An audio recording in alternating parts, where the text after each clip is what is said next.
All right. Welcome back to the latest episode. It was supposed to be a quadcom, but now we're back to the origin story. Ito na, Project Pilipinas muna. Project Pilipinas. Kasama ko yung beshi ko, si Mark Gamboa. I would say, Mark, still, you're one of the pioneers, unintended pioneers of the entire non-DDS YouTube universe. Kumbaga, ikaw yung Stanley namin. Pwede ka na mag-shades ng Stanley. Thank you so much, Mark, for Hello, joining. kumusta? Mm. Bro, so nag-trending ka na naman isang araw yung mga ano mo dyan. Bago natin pag-usapan, kasi today I want to talk about, let's talk, balikan natin yung mga discussion natin about General Torre, Bam, Risa, because hindi ko naman sinasabi na may sinabi sila, pero mukhang pinapakinggan nila yung mga sinabi natin last time. So, ituloy natin yung discussion na yan because here we are, 2026. But before we go there, magsimula muna tayo sa ating mga kaibigan ng mga Barzaga 5. Pero Mm. before Barzaga, dun tayo sa pinaka mayaman na Mainit. Barzaga. Ano? Oo, talagang napakainit nung kanyang issue ngayon. Greatly divided sa social media pagdating kay Congressman Leandro Leviste. Yan. Kahit tayo minsan sa group chat, 'di ba? Minsan napag-uusapan, napagdedebatihan. And ako naman, from the start na sinasabi ko nga, 'di ba? A few months ago, I was the one na talagang defending yung mga ginagawa ni Leviste na pagbubunyag, yung mga ginagawa niya sa Kongreso na anti-corruption. Pero sumabog bigla yung kanyang mga problema sa Solar Philippines. Yun ang talagang napakalaking usapan nitong nakaraang linggo. Wala naman akong sinasabi about may mga sinasabi ako behind the scenes sa matagal ko sinasabi na wait lang, sino ulit to? Anong background ng tao to bago natin i-lionize? But as we speak, mga DDS, mga thought leaders, mga ganun, all in sila for one of the most prominent mayors, pinakamayaman na member ng Barzaga 5. Nagjo-joke nga ako si Congressman Bello kasi na-meet niya si Ellie, di ba? Nung Oo. isang sabi ko, ano to? Barzaga 6 na kayo plus 1. Kasi ano rin siya against siya dun sa Barzaga suspension. Sabi ko, dahil na-ethics committee rin yan si Walden dati nun sa Kongreso. Parang pinapasuspend din siya kasi inaway niya si Arroyo, si Girl Arroyo, ay, Tita Arroyo. Akin din. Sabi ko, ano ka lang. So, that Barzaga 5 plus 1 is a very diverse group. May mga Mm. kasama natin na kamanggagawa, meron ng Walden Bellew pala na Oo. Pero ex-congressman. nakuha talaga nila yung merong big chunk ng netizens na kababayan natin. Nakuha yung nila nakuha nila yung loob. And yun ang gusto ko ding i-discuss later. Kasama ko din kung why I feel, bakit ganito yung nagiging stand ko pagdating kay Leviste. Hindi, Okay? i-discuss mo na ngayon. Okay, so, I-discuss ko na. layout mo na yung vlog mo na nag-viral, yung vlog mo na viral. Ano ah from the start, kita nyo naman, I support yung mga anti-corruption na ginagawa ni Leviste dahil una, siya lang yung nagsasalita about it. Siya lang nagsasalita about ibaba yung DPWH na costing sa mga projects. Tapos lumabas pa yung top 3 pala itong Garjola na sobrang yaman pala, ang dami palang mga. Tapos pagdating mo sa Cabral Files, doon medyo nagulo-gulo na.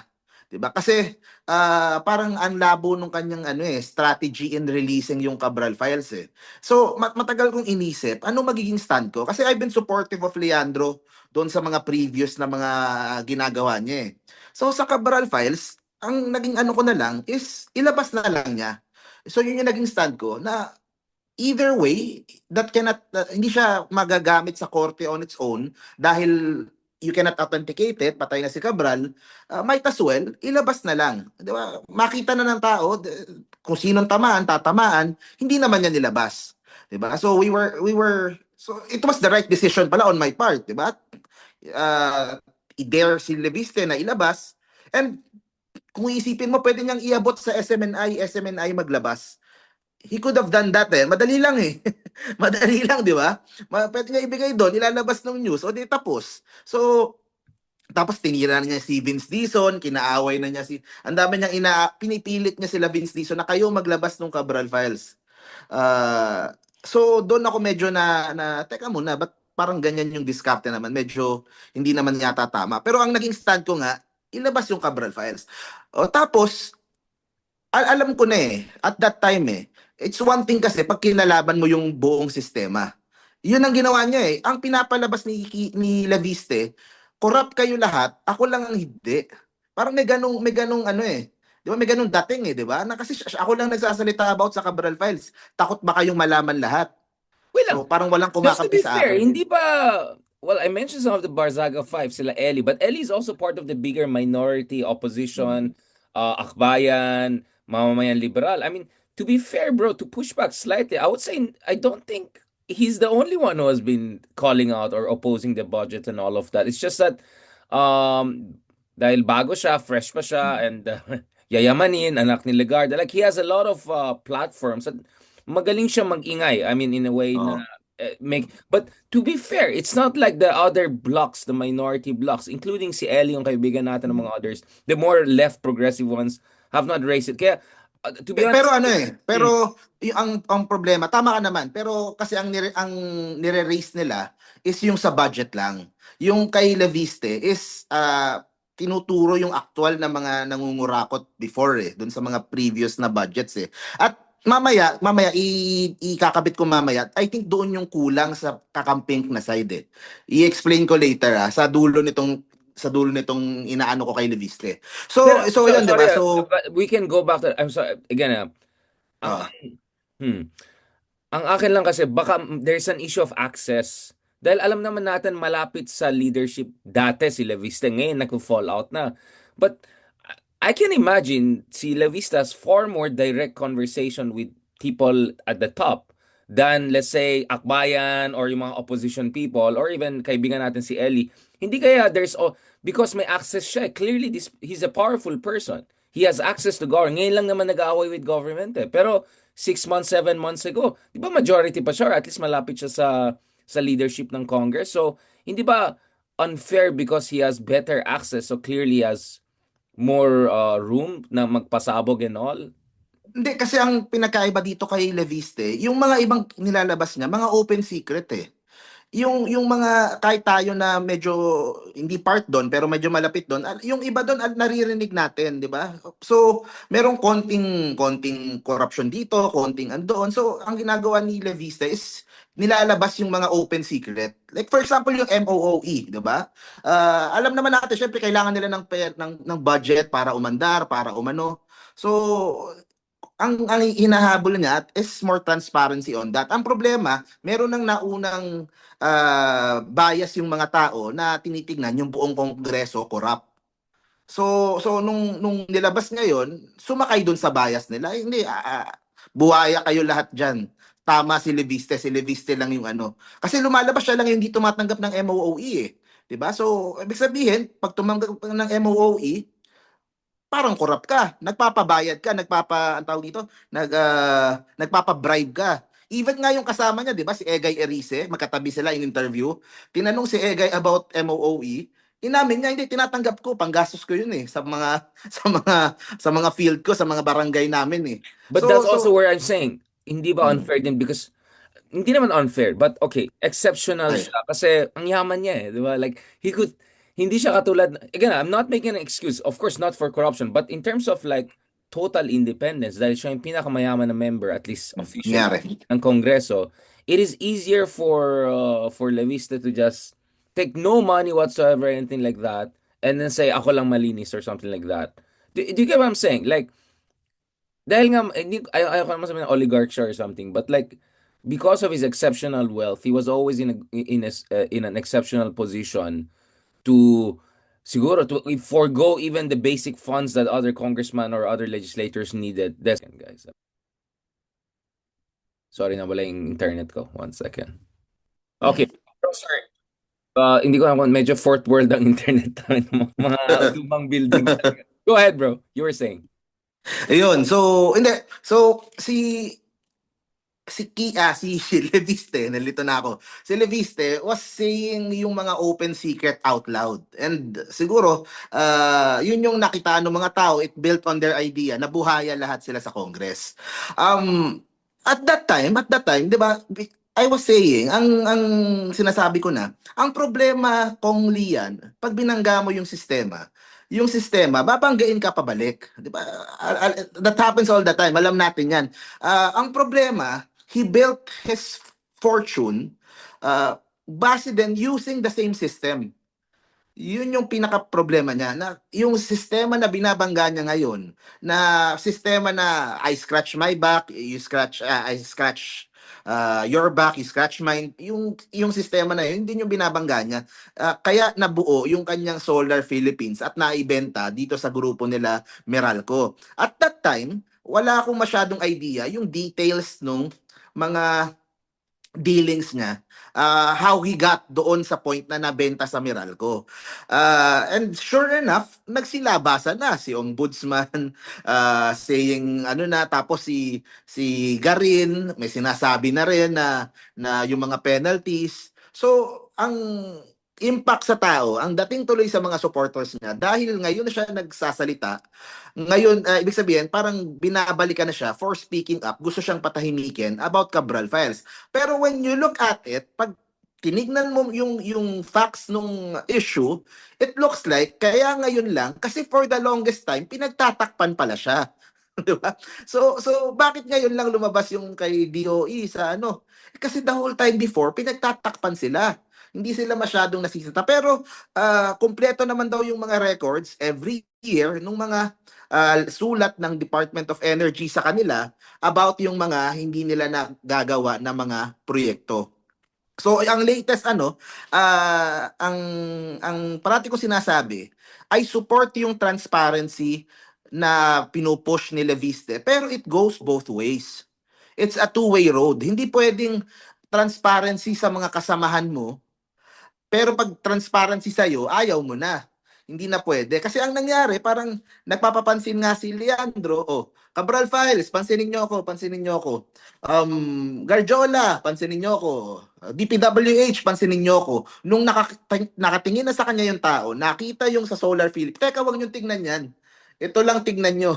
Ito lang mga flood control, ito lang Hindi lang tignan yun, di niyo. ba? Kinasuhan niya ng cyber libel ng what, 115, 110 million pesos? Like $2 million ang Yes, isang spokesman si ng Yuse Claire government. Castro, Kaya isang which ang ka-YouTuber natin. Yeah, I mean, that's crazy. This isn't, it's not like, don't look at it. Like, kakasuhan kita kung you look at it. Something like that. Yeah, which para sa akin parang baka nga para malihis yung issue eh. Kasi if he was really serious about ang kakasuhan niya, kasi ang nag-originate yung mga sinasabi from Ombudsman Remulla and Secretary Garin. Yun ang main source ng mga and nagre-react lang si Yusek Claire doon sa mga binabalita nung dalawa. Exactly. And according to Attorney Falsis, according to Attorney Falsis, nung tinanong, bakit hindi na lang si Ombudsman ang kinasuhan? Or something like, kasi daw friends sila ni Mommy or something like that. I mean, come on. Yun, parang This ganun. thing I is think so si Garin, frivolous. Yeah. friends ng nanay niya. May respeto siya kay Ombudsman Remulla. So, itong kay Yuse Claire, parang panlihis lang nung issue eh. And yung sa mga interviews niya, kapag tinatanong siya doon sa Solar Philippines, hindi niya diretsong masagot yung hindi niya diretsong masagot yung issue eh. So explain ko sa mga audience natin para sa hindi sumusunod. We are talking about 3 companies here. Okay? Yung original, yung Solar Philippines. Yan yung binuo niya noong 2013. Yan yung nakakuha daw, according to Garin, ng 40 service contracts para mag-supply ng kuryente sa grid natin. So Solar Philippines yon. So ang according to Garin, ang nangyari 4 doon sa 40 na kontrata na yon or more, napunta dito sa SPNEC. Okay? Ito yung second company, yung SPNEC. Yung SPNEC, yan yung binili nila sa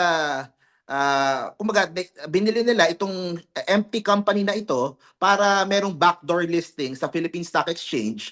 I'm guessing para madaling mabili. Okay? Of course, sila Manny Pangilinan, sila Boss MVP, Meralco, maayos yan makipagnegosyo, 'di ba? Gusto nila maayos lahat. So ito, listed company, mas madaling ibenta.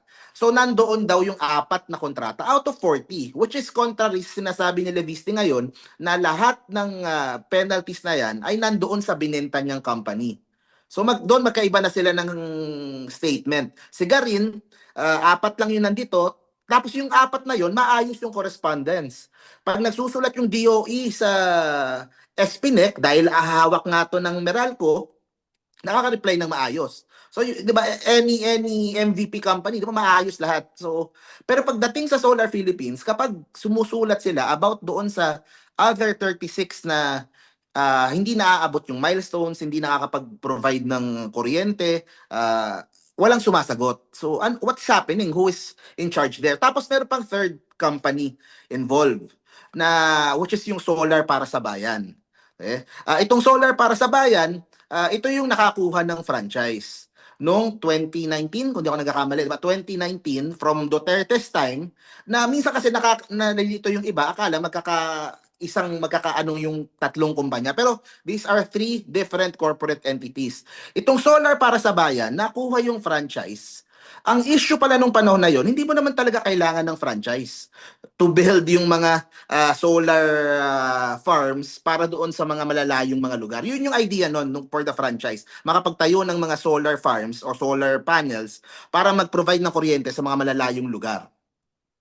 Ang sabi ni Leandro, wala silang nagawang project at all dun sa solar para sa bayan. So nasayang yung prangkisa na binigay. Maraming excuses na hindi makapagkuha ng permit, hindi makaano. Ang problema, sabi ni Garin, hindi nagre-report sa Congress itong si Leviste about dun sa status nung kumpanya na may franchise. At sabi ni Leandro, yung franchise daw 2 years nang hindi nagagamit. So more or less parang ano na, defunct na. Ano, ipso, anong term yun? Basta, kumaga parang wala na din daw yung franchise. So, yung franchise ay more or less walang kinalaman doon sa dalawa. Except for one provision ng franchise na hindi na pag-uusapan sa media. Nabasa ko lang dito doon sa isang page ni TPL3. So, I would have to double check din kung gaano katotoo. Pero, ang sinasabi, doon daw sa franchise sa Solar para sa Bayan, merong eminent domain na power. Okay? Which is, yung eminent domain, ang example niyan, pag kunyari, road widening, gustong kunin ng gobyerno yung bahay mo, wala kang magagawa. They will pay you the fair market value ng bahay mo, sa'yo yung lupa. So, nagkaroon daw ng power na yon yung Solar para sa Bayan, nung nakuha yung franchise, they could get any land they want. So ang tawag ko nga legal land grabbing. Kasi nakakuha ka ng lupa. Pero yun nga, it leads to a bigger Right of issue. way, right to Right expropriate. of way, right of, di ba? Ano yan, karapatan ng gobyerno yan para sa Karapatan, legal nga bayan. eh. Legal Oh, nga eh. legal yan. Hindi yan Legal land yan eh. grabbing. So, Yes. Baka so, magalit si so, ate. Papa ba tayo? so, it links doon sa greater issue sa Solar Philippines na meron ding mga lalabas na land grabbing issues na may mga nagrereklamo. Kasi para makakuha ka ng mga 3,000 hectares na lupa, bibilin mo yan, may mga matatamaan eh. Hindi ka makakakuha ng ganun kalalaking mga lupa nang walang mga tatamaan ng mga may-ari ng lupa. So, hindi pa lumalabas yung issue ng mga land grabbing o yung mga reklamo ng mga may-ari ng lupa na yon. Pero ang bottom line, so kung nagamit ba yung eminent domain power para palakasin yung dalawang kasamang kumpanya, yun ang hindi ko alam. So, pero yun ang mga kung isipin mo bakit nila kailangan yung franchise? Anong meron yung sa franchise? Kaya naman nilang gawin yun nang wala yung franchise. So, yun yung isang ano. Tapos sa mga regulatory daw mas madali daw, may mga sinasabing ganun. Tapos ang problema dito nga, yung targets ng Department of Energy, 12,000 megawatts, tama ba? Ganun kadami yung hindi na deliver nila Leandro. Ang daming May mga fine ibang ngayon na ng 24 24 billion. billion, Yeah. ang sabi ni Garin, since kinancel na nila yung maraming kontrata, marami nang makakabid na mga maaayos na mga solar companies na gagawa nung mga projects na yun. Ang problema dito, Kong Lian, nag-commit ka eh. You made a commitment when you sign yung mga service contracts with the government. They were expecting that electricity. Yung electricity na yan galing sa solar, kayang pababain yung presyo ng kuryente natin kasi mas mura talaga pag solar. So ang nangyari, nagtanong ako, ano bang ginawa? Ba't ganun kadami kontrata ng Leandro? Parang nag-shopping lang sila, takaw mata daw, nakita, oy, okay to ah. Parang collect and then select. Sinelect nila yung pinakamagandang nakuha nila doon sa mga kontrata, yun yung nalagay sa SPNEC, yun yung nabenta where he got 18 billion pesos. Matalino. Pero yun lang, syempre may mga penalties yung mga projects niya na hindi niya. So ang hiling ko kay Congressman Leandro, tapusin niyo naman yung mga yung mga hindi pa nakakansela. Kumaga, tapusin mo naman yung commitment mo. Kumaga, I will support yung transparency moves mo. Pero hindi kita made-defend dito sa solar kasi obviously merong mga pagkukulang talaga at iba yung sinasabi niya eh. Sinasabi niya yung mga penalties doon daw sa nabenta niya. Which is not the case kasi yung sa SPNEC, apat lang yung nandong kontrata, maayos. Yung nandun sa naiwan sa kanya. Ang tanong, yung Solar Philippines Holdings, sino ba ang in charge doon? Yun ang hindi klaro eh. Sino ba ang in charge doon? Who is running it? Or is it a shell company na lang? Wala nang nag-aasikas. Pero either way, kailangan mo pa rin mag-ano ng mga papers eh. So who is running it? At I believe 99% sa kanya pa rin yun eh. So doon din lumalabas yung mga issue na kapag ikaw ay sitting member of Congress, hindi ka pwedeng may-ari ng isang kumpanya na merong dealings with the government. So merong ganun. Kaya even yung mga contractors, they divest eh. Bibigay nila sa anak nila, bibigay nila sa asawa nila o sa ibang tao o sa katiwala nila yung kumpanya pag-uupo sila ng Kongreso. So ganun din kay Lian. So may mga issues din na ganun. So ang daming issues talaga at mas lumalabas pa Yeah, itong mga issues. okay. Sige, last Please, parang prime please. water. Parang prime water ng kuryente na kuha ng kontrata, hindi naman kayang gastusan, nung alanganin na, binenta na lang yung kumpanya. Parang ganun yung nangyari. So, okay.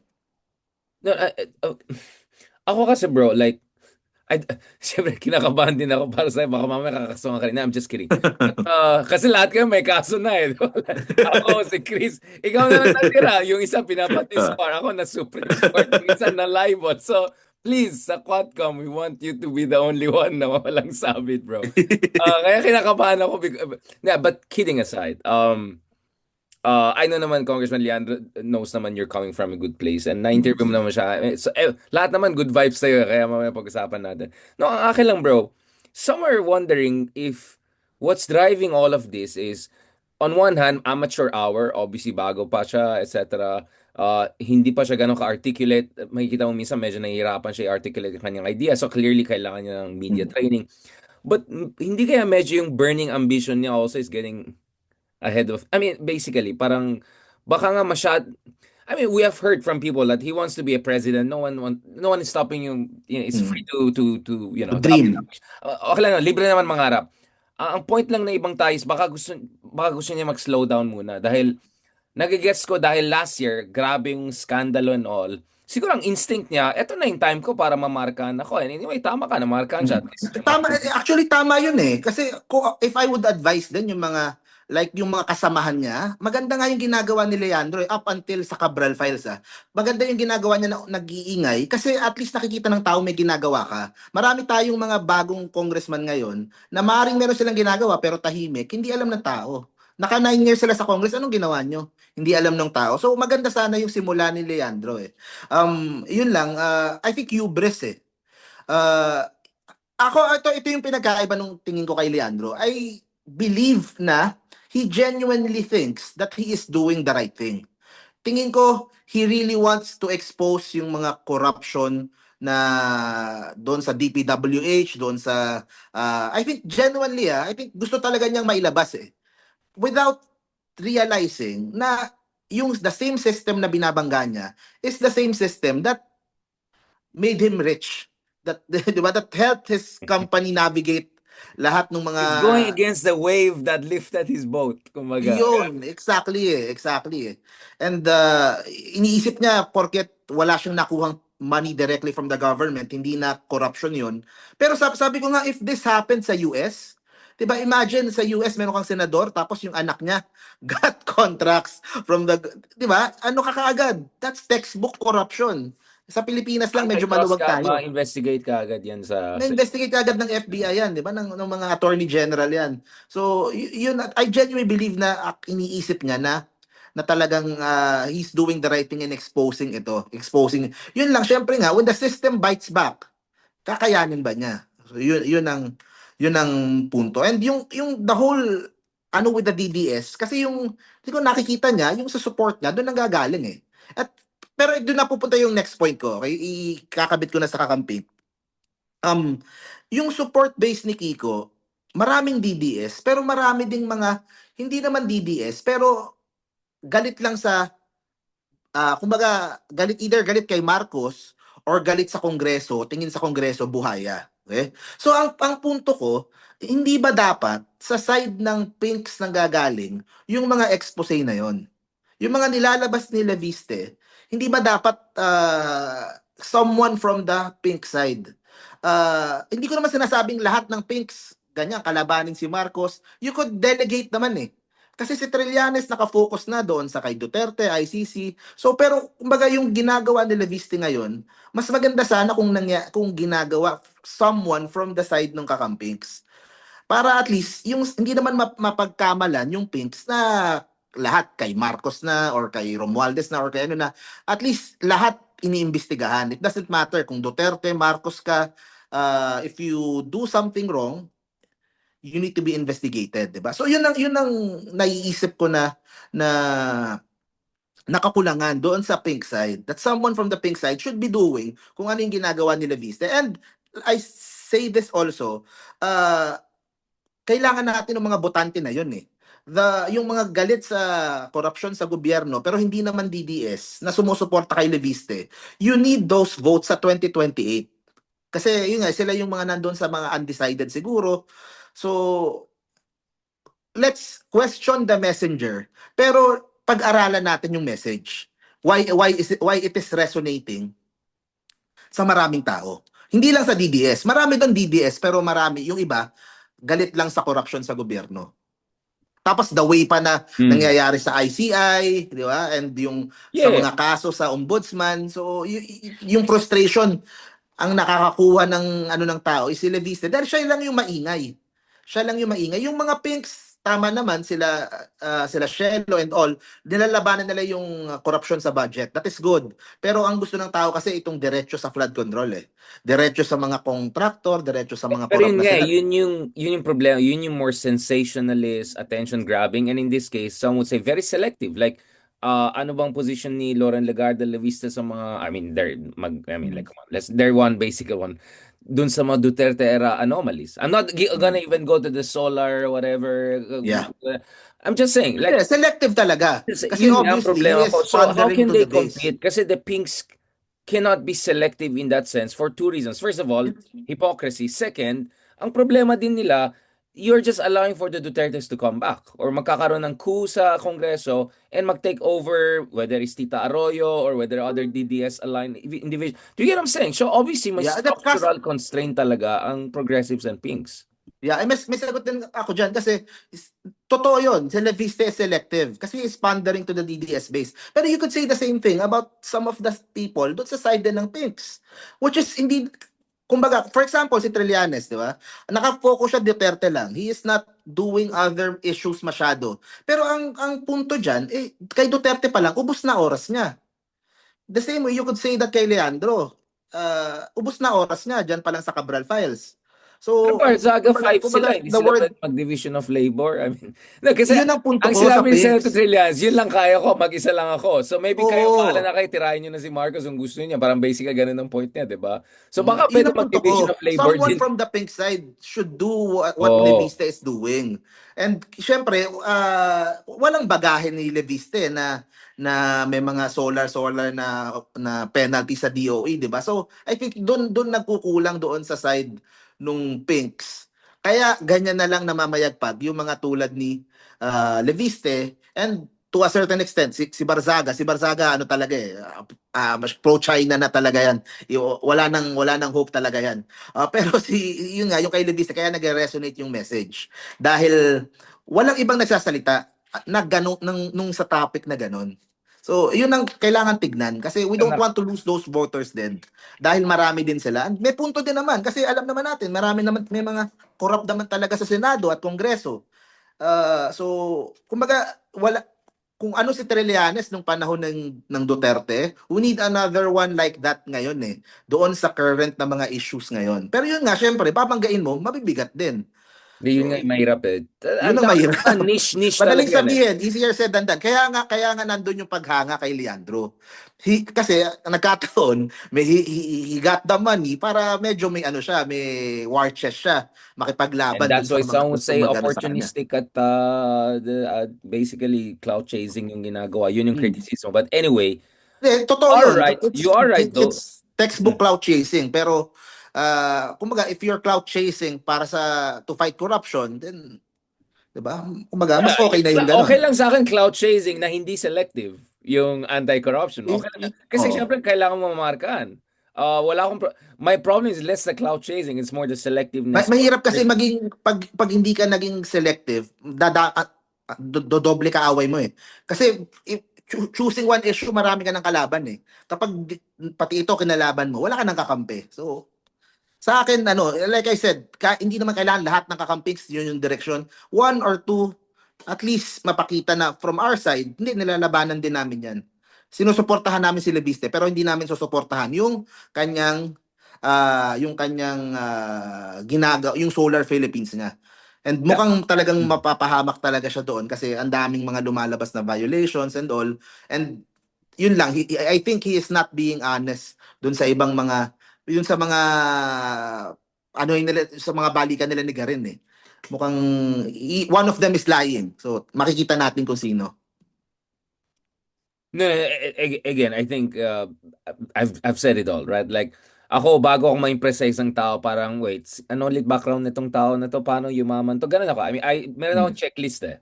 After that, then I can say, okay, pwede believe ako dito. But having said that, I agree with you. And this is why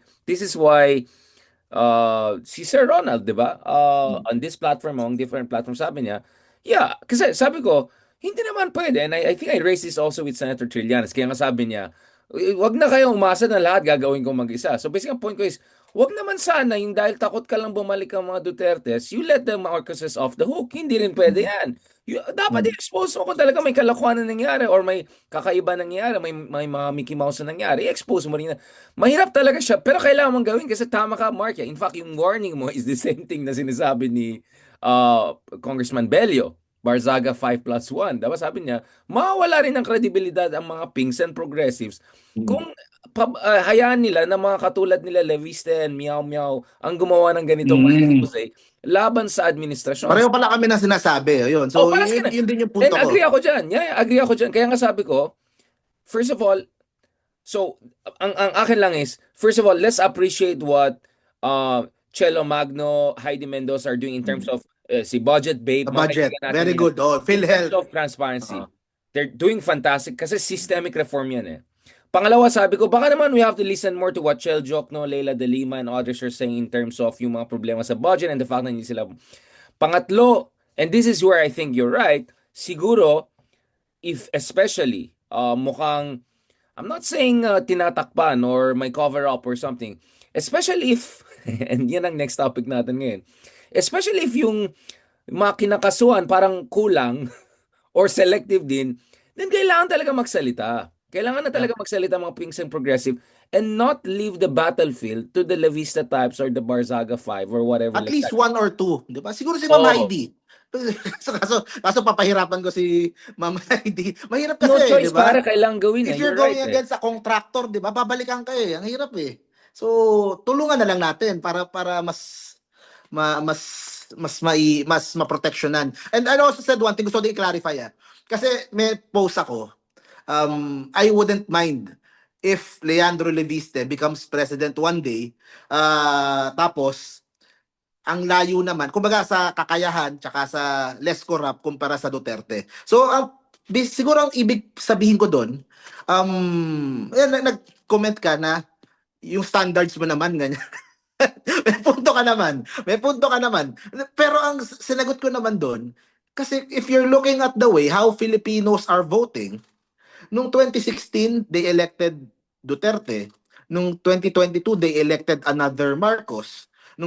Sa 2028, they may chance na they'll elect another Duterte. So hindi ganun kataas yung aking para sa Philippine electorate eh. Medyo medyo may kumbaga I want to Delikado tong hope for the conversation best. na yan. I want to Ah. hope for the best. Pero Kumbaga, doon sa voting block nila kung sino yung acceptable, kung sino yung mas So you're saying medyo you're okay with Levista being the DDS no standard bearer? oh, actually he can't Mild DDS. yeah, hindi, corruption is a problem. Pero kailan ba nawala yung corruption? Nung kay Pinoy kumonte. Pero 'di ba kailan ba nawala yung corruption sa local sa ano? It is something na unti-unti natin dapat ano until someone like Vico Soto siguro becomes president. Pero at least yung sa patayan, at least itong si Leviste maririnig mo No, sa but kanya he's talking. hindi ko maintindihan. And Vico Soto is closer age-wise to qualification than Levista, di ba? Mas bata pa si Levista kay Oo. Vico Soto. So, naturally, if you're gonna talk about Levista as a presidential ball, Vico Soto will be in that conversation. Yeah, and syempre number Both of one them choice are ko si not Vico qualified to Soto. run yet. Underage sila pareho for the Yeah, upcoming. number one choice ko syempre.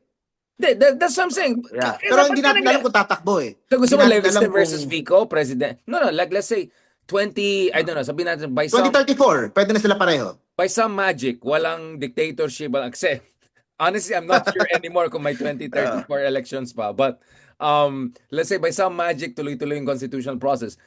Like, so you're okay with the Vico versus yeah, I would support syempre Vico, number one. Vico Walang versus Sandro versus Baste versus Levis. I mean, I yeah, hope ganun that's ang not yung parang mangyayari. choices Ganun natin. ang doon tayo papunta. Doon tayo papunta talaga. Si lalo si Baste, he sounds like his dad. Kumbaga, this Duterte problem is not going away for a very long time. So ako, Baste, Duterte, Leandro Leviste, doon sa dalawa, 'di ba? I would go for Alejandro Leviste. At least nandyan, at least pag kay Leandro, maririnig mo pa about sa investment, about sa business, about sa, ayun. So, yun yung context ng sinasabi ko. Pero syempre, first choice ko would be a Vico Soto type or someone from the pink side. Pero with the way nga yung electorate natin has been voting. So, yun. Ayan tayo eh. Nag-hedge na kayo eh. Parang, bakit naman DDS na lang tayo? Alam mo, behind the scenes, yung mga kausap ko, mga nagbibiro, maghanda na tayo, DDS na naman yan. But, which is a Oh. perfect segue to our next conversation, bro. Hindi na natin pinag-usapan si Joel tuloy kasi, pero pag-usapan si Joel kasi si Jinggoy, di na safe, no? Di na safe si Jinggoy. Hindi na din. Oh. Alright, let's go to the, way before, bago natin pag-usapan ng 2034, whatever, pag-usapan mo natin 2028 2028. kasi Oh. I had the chance to talk to some of the people who are being talked about as presidential, obviously next to Sara Duterte. Um, Alam mo, pag-usapan natin, balikan natin, and I think BAM has very good momentum. Mm. Sa pagkaalam ko, behind the scenes, also some elements are coming together, conversations are happening, potential donors are lining up. Na-meet rin natin si General Torre, nakausap din natin si General Torre recently. My suggestion is General Torre, aim for at least VP.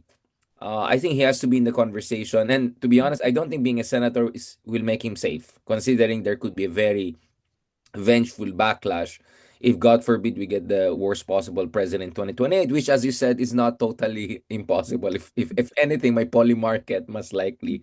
Although fake news pala yung poly market na yan. But anyway, nahuli ko talaga yung poly market. That poly market is very suspicious. They're making grabe yung nahuli ko rin isa pang scam na yan, poly market.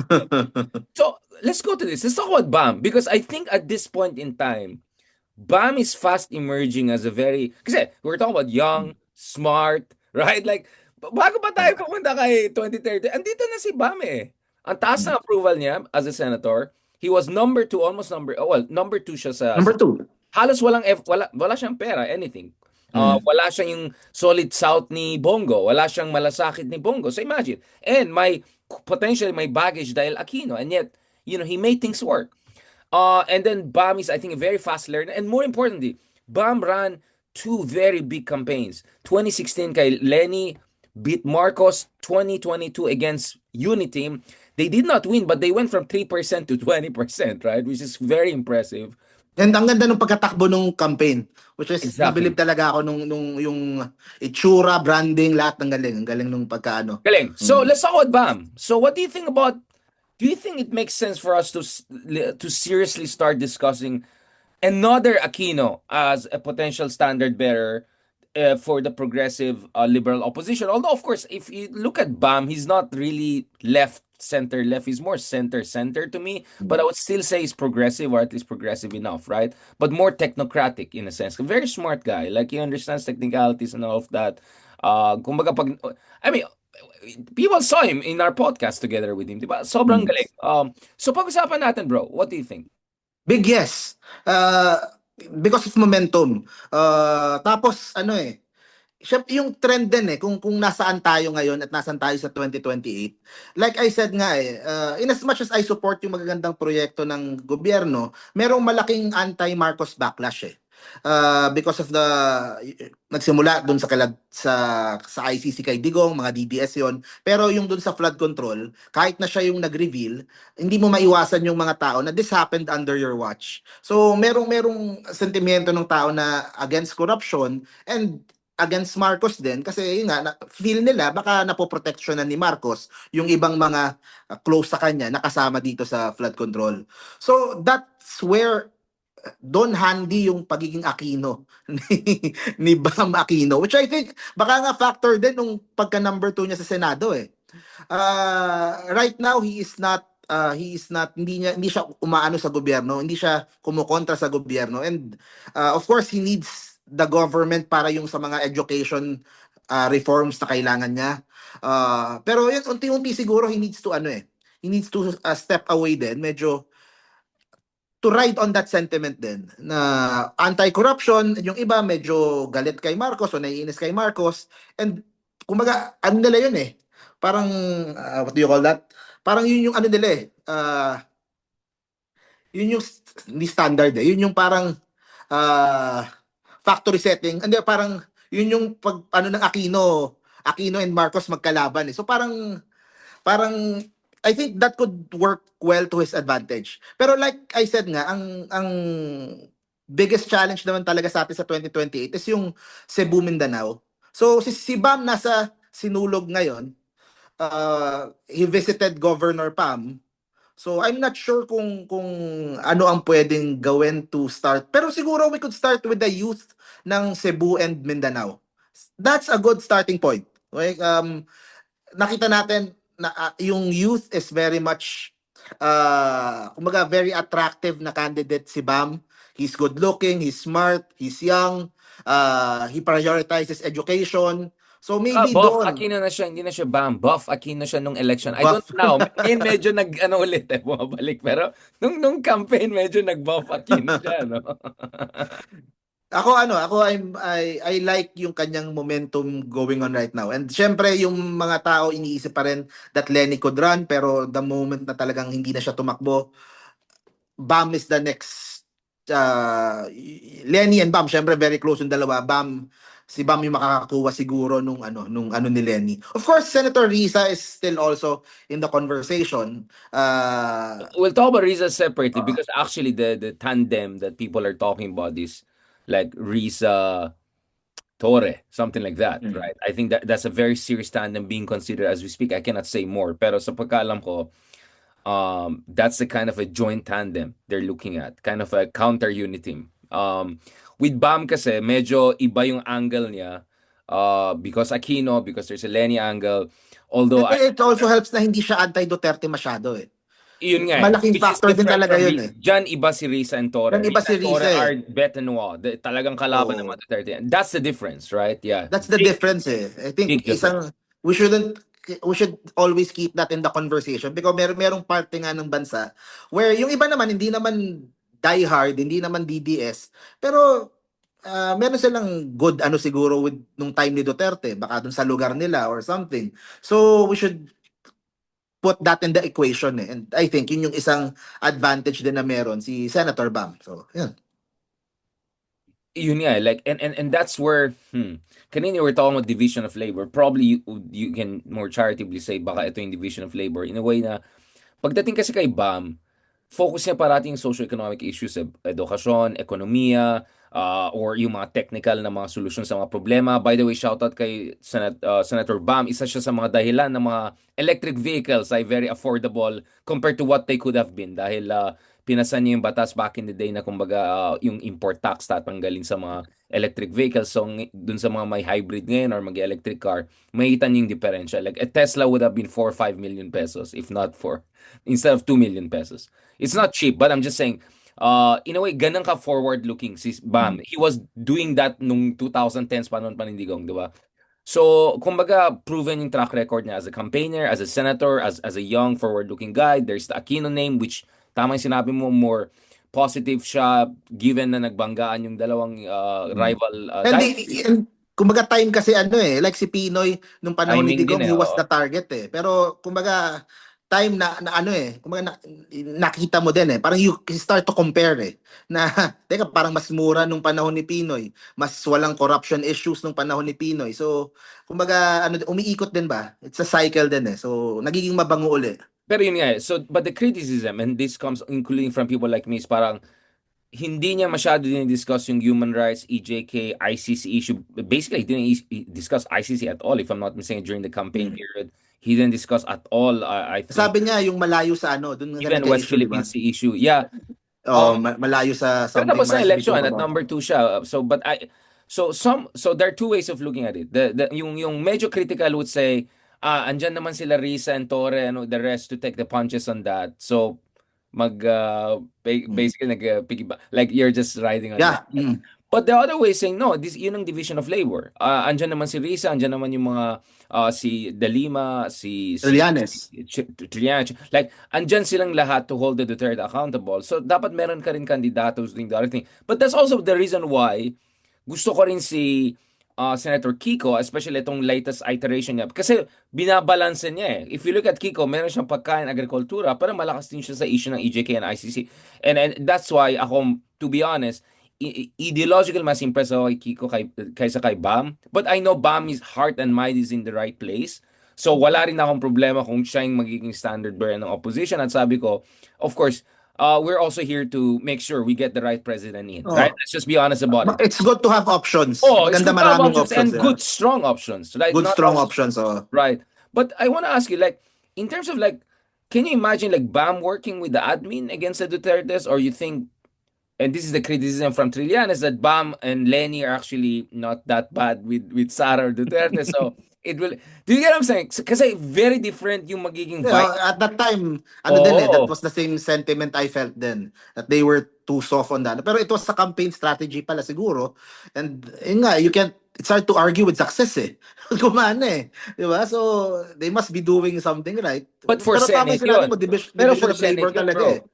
Pero for Senate yun, you just have to be among the Oh. 12 ilalagay. Pero sa presidency or vice presidency, head-to-head na yan. So, babanggain mo Eh, talaga si Sara. So, how not do you... really din eh.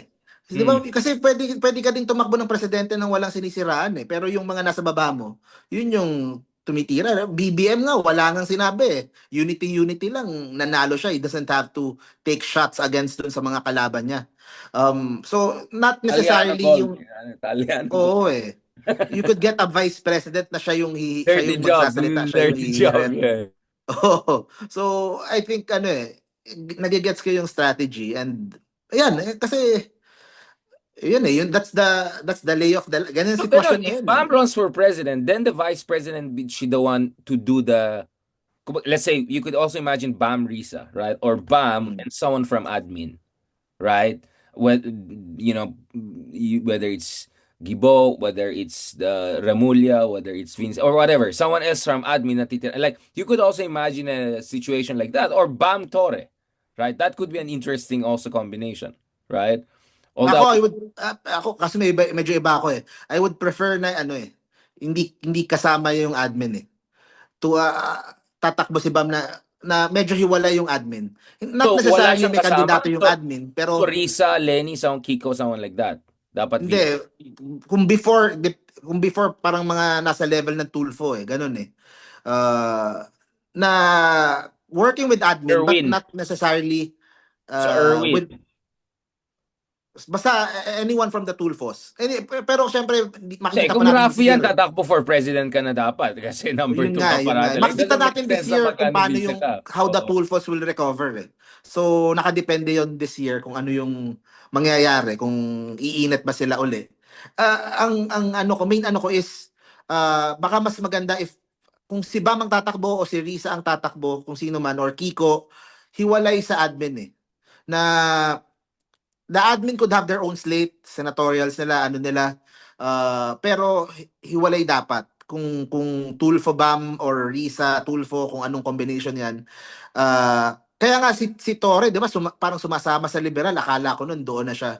Hindi, Uh, yun nga eh, Torre is showing. Okay, now let's talk about General Torre kasi mm. General Torre is the example I'll use to push back against what you said. Like, yeah. I won't be surprised officially lahat may sariling ano, pero I won't be surprised unofficially there will be like Yung crossover. unofficially, Oh, at saka I think everyone is being honest about it. Even si John Wick, sabi niya, hindi pwede maraming tumakbo. Mananalo mm, talaga mga Duterte.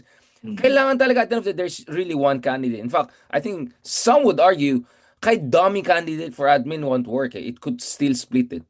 So it really has to go down to, so again, that's why I said Torre will always be in the conversation kasi even though hindi ganun kaganda nung nangyaring exit niya from PNP, although officially he retired as a four-star general, at the end of the day, he's still part of the admin. But at the same time, bentang-benta siya sa mga progressives and liberals. If anything, baka more pa nga, di ba? So I think Torre will have to be in the conversation as some sort of a bridging candidate. And feeling ko acceptable yan. Hindi yan mag-alienate. Kasi if you have, let's say, Bam and I don't know, the Remulla or something like that, there's gonna be problem. If you have Risa and someone from admin and then like Marcos raising the hand of Risa somewhere, and ako, ang dami mga galit niyan. So mm. so I think Torre is the easiest one to square the circle here. And I'll tell you, Mark, may logistical consideration din ako. What tells you you don't need really protection, like literally? Like when I say like literally protection. Literally, Who said, safe, I mean, let's be honest, bakit in-assume ng tao na 2020 election will be a nice, polite, like, you don't know. You don't know. Like, what if magpanic yung isang kampo? Nako, baka matalo tayo. Magpanic sila kung ano nung mangyaring kalokohan. yung At alam natin, geopolitics maraming involved sira pa, di ulo. ba? Yeah. So logistics wise, I mean, like if you're running for president, gusto mo sigurado safe ka, di ba? Considering the stakes are so high, existential na to eh. This is going to be, then 2028 will be even more existential than 2022. Naswerte lang ng konti ng tao ng 2022 dahil Marcos Jr. didn't turn out as bad as Marcos Sr., right? But 2028, I think we should have no illusions whatsoever. Tama, Baka tama. ano na, kami ni Sir Ronald, ready na kami mag-underground, di ba? Like, Siguro ang point ko lang siguro, you don't want to build the impression sa tao na, for example, kung si Bam ang tatakbo or si Risa yung presidenteng tatakbo, that it's a continuation of the Marcos admin. Yun eh, kung paano mo siya kung paano mo siya ina-navigate. You don't want na lumabas na parang an Aquino administration is a continuation of a Marcos Jr. admin. Na medyo weird pakinggan, di ba? Kasi who would but the have thought, Marcos Jr. admin they're saying is a continuation of Aquino, right? Like, the DDS will always say that. That will be the line of DDS. Lahat kayo, corrupt kayo, establishment, kami lang ang totoong blah, blah, blah. Okay, like, that's what Hindi, I tinatawag. mean, for the undecided, pag tinignan nila, we don't, ayoko sana na gano'n Okay, na, then for me, Mark, dyan papasok ang narratives, analytics, focus group oo. discussion. I think we have to be humble enough. Sa tingin ko, if there's one thing we learn from election is that you never know with voters. Depende yan sa campaigning strategies, sa narratives. Like, one proposal is variegated. Sabihin natin, sa Ilocos Sur and Norte or whatever, maybe more Norte or whatever, yung mga areas na sikat si Marcos, medyo imply mo na may unity na nangyari na anti-Duterte. Pero dun sa ibang areas, no. Hiwalay ka 10,000 miles from Marcos, especially my net negative ano na yan by 2020, right? But at the same time, there's also the reality of logistics, literally protection during elections that could get crazy, right? So for me, honestly, I think we have to be humble enough to say, let's see. Let's see what the numbers say, the analytics say, and also let's also be realistic about the logistics, protection, and some of these other issues. But speaking of General Torre, do you think it made sense for someone like me to say General Torre should not aim for Senate lang? At least VP dapat siya. He has to be part of the conversation. And what do you think about General Torre right now so far? Kasi nakita ko lang kahapon lang, lumalapit pala sa kanya mga priest, mga tao, still, as if he's still the PNP chief. So people are not treating him as an MMDA guy. People are still treating him as General Torre. What do you think about this? I follow yung page niya, yung ginagawa niya sa MMDA eh. Tutuwa ako eh.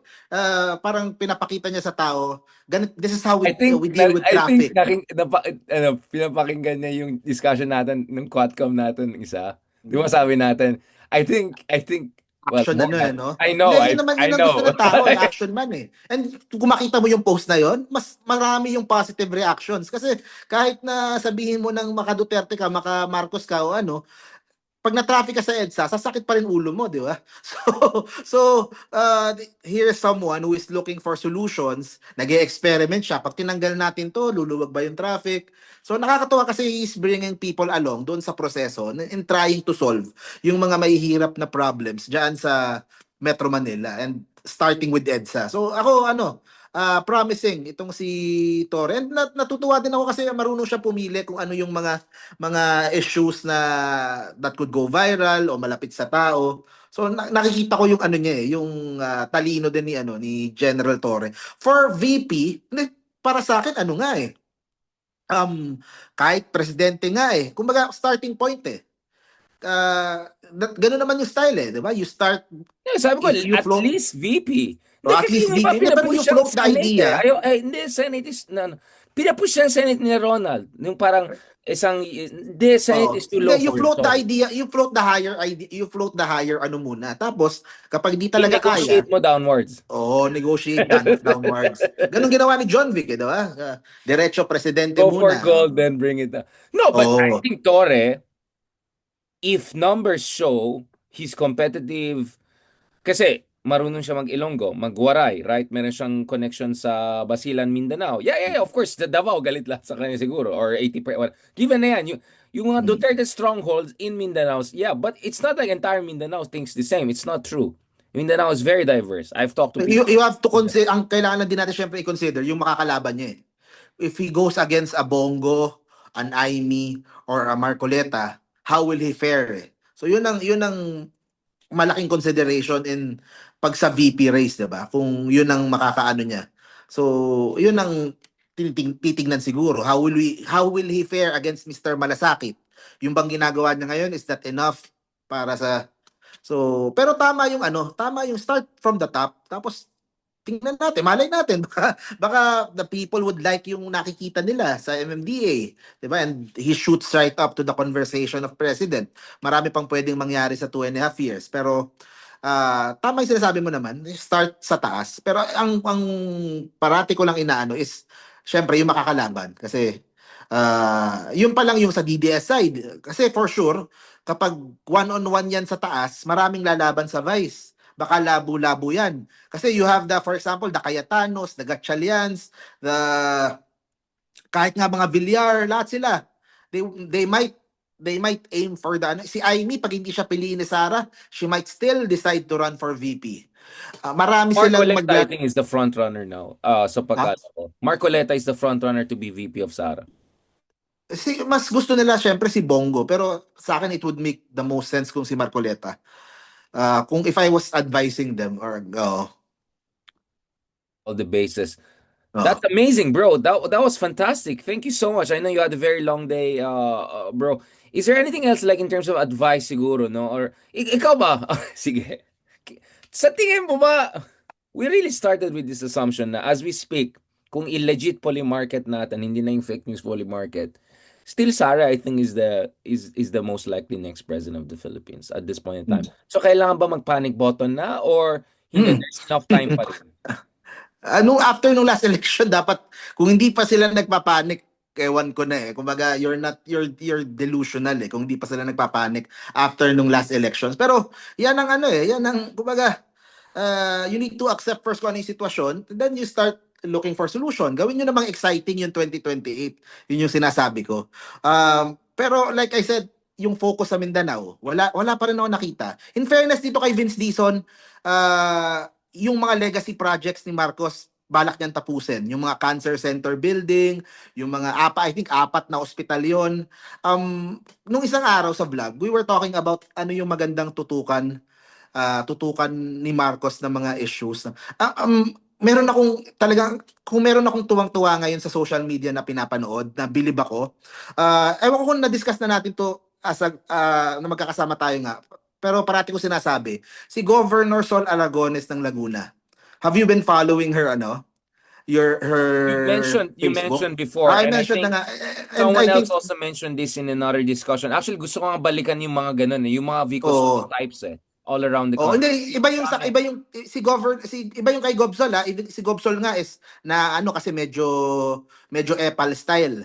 Lahat akay botika ni Gob, akay ni Sol.